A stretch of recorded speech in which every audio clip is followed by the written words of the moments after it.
तेरे बिना जी ना सकूंगा भोलेनाथ, तुझसे ही। रुत यहाँ, वो भी 3 साल बाद। रुत,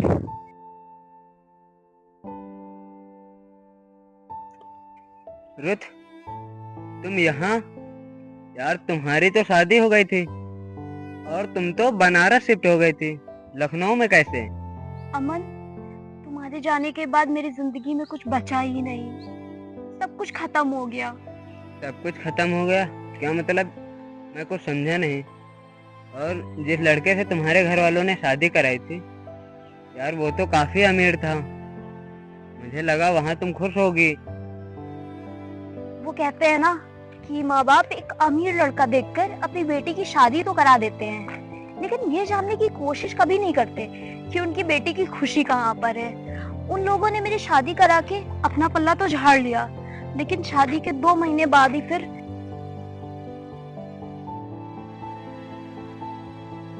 तो फिर क्या हुआ? शादी के 1-2 महीने बाद उसका बर्ताव धीरे धीरे बदलने लगा।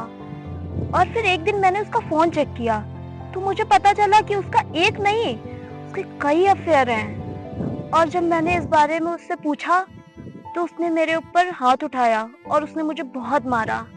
फिर जब मैंने मम्मी पापा से बात की तो उन्होंने बोला कि धीरे धीरे बदल जाएगा, सब कुछ ठीक हो जाएगा। और फिर जब मैंने अपने माँ बाप को बताया तो उन्होंने कहा कि बेटा सुधर जाएगा धीरे धीरे। लेकिन धीरे धीरे 1 साल हो गया और वो मुझे डेली मारता था। एक रात उसने दारू पी के मुझे बिल्कुल हैवानों की तरह मारा। उसी रात मैंने डिसाइड किया कि मैं इस हैवान के साथ नहीं रहूंगी। फिर उसी दिन मैंने वो घर छोड़ दिया। जब मैंने अपने माँ बाप को बताया तो उन्होंने कहा बेटा धीरे धीरे सुधर जाएगा, लेकिन वक्त बीतता रहा और 1 साल हो गया और मैं यहाँ चली आई। मैंने अपने माँ बाप के घर जाने के बारे में बहुत सोचा, लेकिन फिर जिस माँ बाप ने मेरी खुशी नहीं देखी, मैं वहाँ जाकर क्या करती। रुत, तुम्हारे साथ इतना सब कुछ हो गया, लेकिन तुम्हें मुझे बताना जरूरी नहीं समझा? क्या हो गया अगर हमारा रिश्ता 4 साल पहले खत्म हो गया? लेकिन मैं आज भी वही अमन जिसे तुमने 4 साल पहले छोड़ा था। अमन, मैंने तुम्हें कांटेक्ट करने का काफी बार सोचा, लेकिन फिर मैंने सोचा कि तुम्हारी शादी किसी दूसरी लड़की से हो गई होगी और तुम अपनी लाइफ में खुश होगे, इसलिए मैं तुम्हें कांटेक्ट करके तुम्हें परेशान नहीं करना चाहती थी। ऑलरेडी तुम मेरी वजह से बहुत परेशान हो। यार मैंने भी शादी नहीं की। काश उस वक्त तुम्हारे माँ बाप रिलीजन को ना देखते हुए और मुझसे शादी करा देते तो तुम बहुत खुश होती।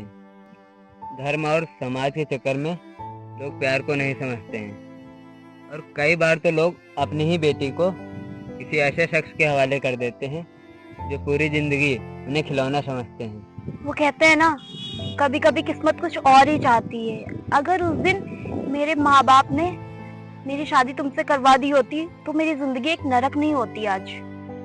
रुत, मैं आज भी तुमसे शादी करने के लिए तैयार हूँ। नहीं अमन, मैं शादीशुदा हूँ। लोग समाज क्या कहेंगे कि तू एक शादीशुदा लड़की से शादी कर रहा है। नहीं अमन, मैं तुमसे शादी करके तुम्हारे ऊपर कलंक नहीं बनना चाहती। तुम कोई अच्छी सी लड़की देखकर उससे शादी कर लो। अभी तुम्हारे सामने पूरी जिंदगी पड़ी है, तुम बस खुश रहो हमेशा। तुम्हें क्या लगता है मैंने 4 साल पहले शादी नहीं की तो अब शादी कर लूंगा? रुत, मैं तुमसे बहुत प्यार करता हूँ। मैं उतना ही तुमसे प्यार करता हूँ जितना 4 साल पहले करता था। अगर तुम मुझे नहीं मिली तो मैं पूरी जिंदगी शादी नहीं करूँगा।